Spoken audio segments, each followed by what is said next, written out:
Hi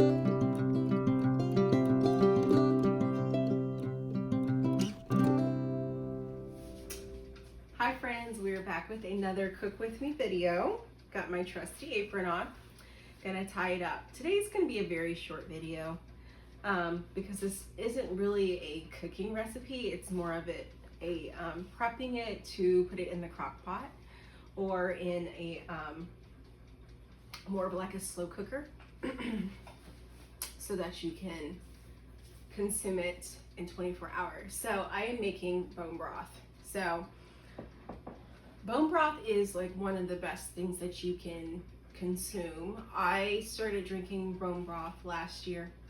I had a health situation I still deal with. But anyway, another story, another time. But it is so helpful for a lot of different reasons. I mean, bone broth, it has lots of nutrients, especially if you use beef bones. Lots and lots of nutrients, B vitamins, calcium. It helps with arthritis. It helps with your skin, your gut health, a lot of different things. I mean, so many benefits. So I started drinking this last year because I was like really stressed, really anxious about a lot of different things. And then I started having horrible acne, like breakouts and like rashes all over my face because I was just going crazy. My gut was like all messed up. So I started making my own homemade broth and drinking it like twice a day, in the morning and the evening. I was doing that on rotation throughout the week, so I had to make a batch over and over again. So, and I will say, like within, I can't remember the time frame, but within a certain amount of time, the rash went away, my skin cleared up, and it was so helpful, and it helped in other areas too. So it also helped with some fatigue that I was dealing with and some nerve pain. Anyway, so whenever I feel myself get a little flare up or getting sick, like I'm kind of congested right now, had a little cold. So it's time for me to replenish my bone broth supply. I'm actually drinking my last little bit of cup full, and it is so delicious when you make your own. Now, some people you can actually take your bones and you can put them on a baking sheet. You can roast them, season them and roast them for a little bit. So that's an option for you. So I just wanted to throw that out there with you. So we're gonna get started with our bone broth. So delicious, by the way. Just gonna wash my hands and get everything ready. Okay, so like I said, you can take a baking sheet and then put your bones, which I have my bones right here, and then bake them, or I guess you would like saute them or roast them for a little bit. You can even sear them on either side if you want to do that. Season that and then put them in a pan and sear them, and then put them in the oven and let them kind of brown for a little bit, and then add them to your slow cooker or your crock pot. I'm not going to do that today. I have done it before and it's really tasty, but I like the way that I do it now. It's just much more easy for me because I'm busy and always on the go. So we will not be roasting them today. We will not be roasting our bones. So what I like to start out with is I'm gonna put mine in a crock pot because like I said, this is very convenient for me. And I like to use celery, carrots. I also use ginger. I ran out of ginger. That is really good for gut health. And then also turmeric, which is really good for inflammation if you're someone who has an inflammatory issue like myself. And then I also like to use onions. So I'm gonna use onions. I'm gonna chop a whole onion up because this gives it lots and lots of flavor. So what I like to do first is I have bones, and depending on how much you're wanting to produce, but I'm only making a small batch for myself, just like enough for like 2 jars, 1 or 2 jars. You want to have your jar ready. I do have a jar, like you can use your mason jars, and I'll show you what I use. But these are the bones, and you, like I said, depending on how much bone broth you want to produce, you can use up to 2 pounds of bones if you're putting it in a large crock pot. So I like to put the bones down at the bottom. I do all of that. I like to add salt.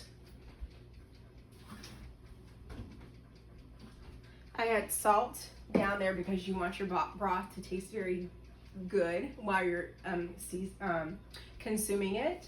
So I like to do that. I add some salt at the bottom. I really eyeball it, and it always turns out good, but it's because I've been making it for a while. So you can, you know, add more salt into it as you're testing it and preparing it and watching the broth and everything go through. One of the things that I did want to say is pepper. Pepper is very important, especially if you are adding turmeric, because the pepper actually activates turmeric to get all the nutrients that you need. That's what I was reading, and then all the research that I put into there. So you don't have to add a ton, just like a few little peppercorns. That's typically what I do. I'll toss them in there. You want to chop up everything in a nice, you don't have to do it fine, but you want to just chop things up where they're in chunks. And then I'll show you later how everything looks together. So right now I am chopping up the turmeric, and then I'm going to also chop up the celery and carrots, add all of that on top, and then we'll add the water. There's also another ingredient that I like to add in here, and I will show that to you as well. But in the meantime, let's do a little chatting. So since this recipe that I am working on, or this bone broth that I am working on, is actually about health, I wanted to talk about the nominee for HHS, which actually happens to be Robert Kennedy Jr., who I believe the other side is most afraid of, because one, he's a lawyer and he knows what he's talking about. So I think they're mostly afraid of him. There's actually a gentleman that's been around. He worked for the FDA, had his hands all in the whole pandemic. His name is Scott Gottlieb. And he had said something disparaging about RFK, saying that he's just the most dangerous pick. And you may have seen, if you've been around here a long time, you may have seen a video that I did about him during the pandemic, because that's actually when I started making videos, because I was just so upset about how everything was going and how people were being treated, especially those who did not want to take part in the poison dart. That's when I started making videos and speaking out about it. But anyway, Scott Gottlieb, I had spoke about him because it's like a conflict of interest. He worked for the FDA, and then he ended up working for one of the big poison dart companies. So it was like a very big conflict of interest.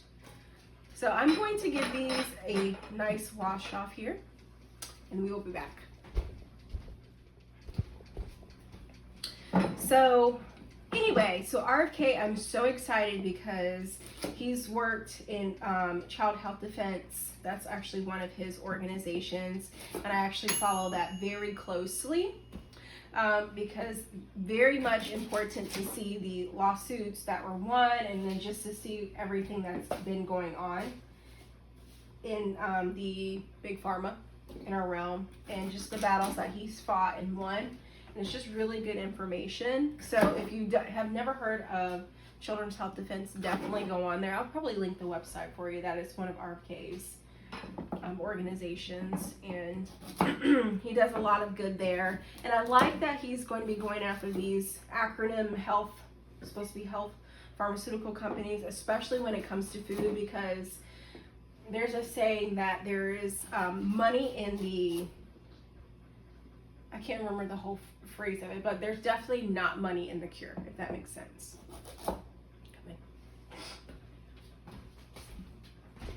So I am currently chopping these up.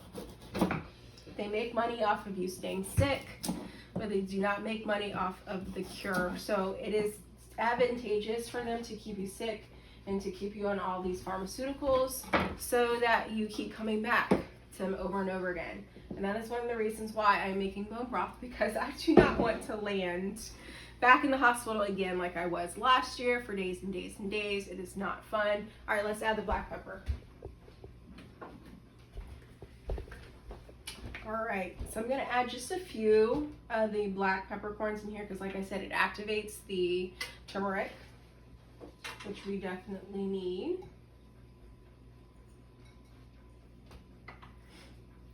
And one other ingredient that I like to add in here that's also really good for your health is actually apple cider vinegar. This is really good. I'll add just a little bit, not a ton because it can be very strong, but I'll add a little bit. like I said, I eyeball everything. I wish I had, actually I do have a recipe that I can link for you all. I'll link it for you if you want to follow it, but everything is just pretty much eyeball. Now I'm going to add water. And you want to make sure that everything is just covered. You don't want it to be like over full, because you want to get the full benefits of the broth. You want it just to cover, because you want all the nutrients to seep through.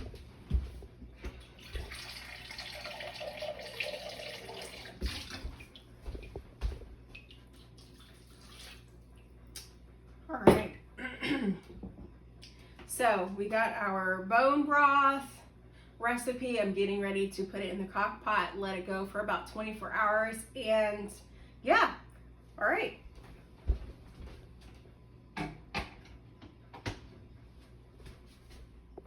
Okay, so we got our bone broth in the crock pot, and it's gonna be cooking and simmering for the next 20 to 24 hours.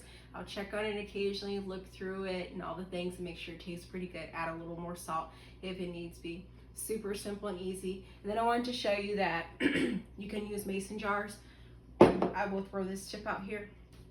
2 tips actually. This is not, I'm not a doctor or herbalist or a pediatrician or nutritionist or anything of that sort. I'm just sharing my personal experience. I do know quite a bit, especially over the last year. I've been very much educated on the world of health and just natural healing medicines and things that you can do with as far as foods go. So I wanted to throw that disclaimer out there. This is not giving you any health advice. Another thing that I wanted to say is the mason jars. You want to make sure that your broth cools down to like a nice kind of room temperature before you add it in here, because I've made the mistake before of pouring it in there. Like there are some mason jars that I have that are really good quality, and I can just, you know, pour my broth right into it and it's perfectly fine. And then there's some mason jars, like if they're not that, I guess, the best quality, they'll crack, and I had one crack on me. So make sure that you let it cool down at least to room temperature or something tolerable. For sipping maybe, and then you can pour it in your mason jar, and then you can store it in your refrigerator for a few days. So like I said, I typically drink mine every day. Like I have a little bit left here and I really need some more. So this is actually perfect time to make another batch. But yeah, so I hope you enjoy this. I will link a recipe for you. I do have something that I have broke down, some notes and everything. So you all enjoy. I hope you all had a great Thanksgiving. We're in Thanksgiving weekend. It actually turned very cold all of a sudden here in Florida. So that's why I have like a turtleneck and all layered up and everything. So I hope you all enjoy. I'll see you in the next video. Maybe I'll do another cooking video. If you guys have a recipe that you want me to try, leave it in the comments. I love cooking. I cook a lot. I don't really eat out as much as I used to. Occasionally I do, like if I'm at work or whatever, and I didn't make anything to bring with me, I will eat at specific places. But I typically like to cook because I'm extremely sensitive now to foods, unfortunately. But I also found out that I like my cooking a lot better. So if there's any recipes that you guys want me to try, leave them in the comments. If there's any topics that you want me to cover while I'm cooking, or in the next video while I'm not even cooking, we're just sitting down talking politics, leave that in the comment as well. And thank you guys so much for your support, and we'll see you in the next video.